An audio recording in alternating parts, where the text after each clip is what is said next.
The story of Prophet Abraham, entered its final glorious chapter.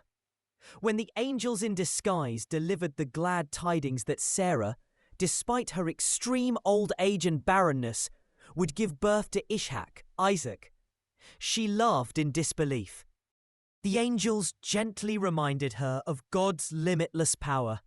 Soon after, the promise was fulfilled, and the birth of Ishak brought immense joy to the household, ensuring that the legacy of prophecy would flow through both branches of Ibrahim's blessed lineage.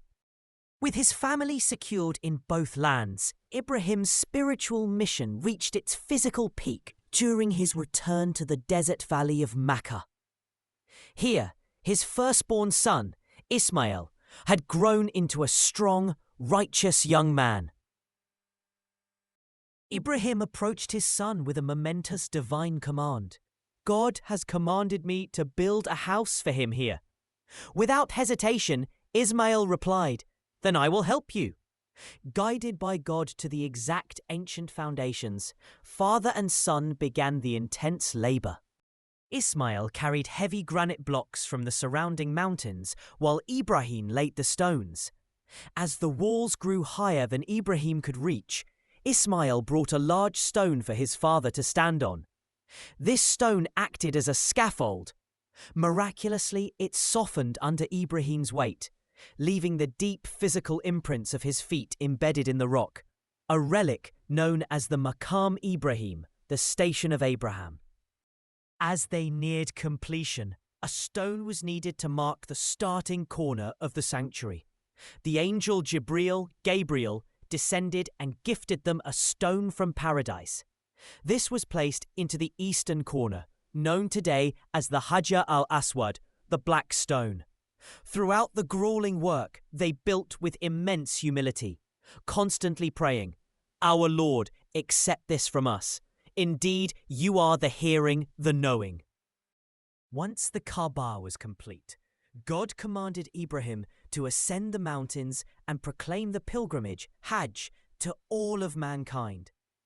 Ibrahim wondered how his voice could reach across the world, but God assured him that his duty was only to call, and God would make the world hear.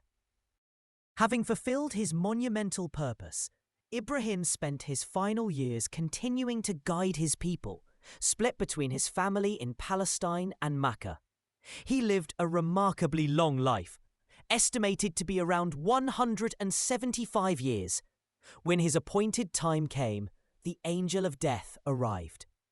Islamic tradition notes that Ibrahim, known as Khalilullah, the intimate friend of God, asked the angel if a friend would ever take the life of his friend.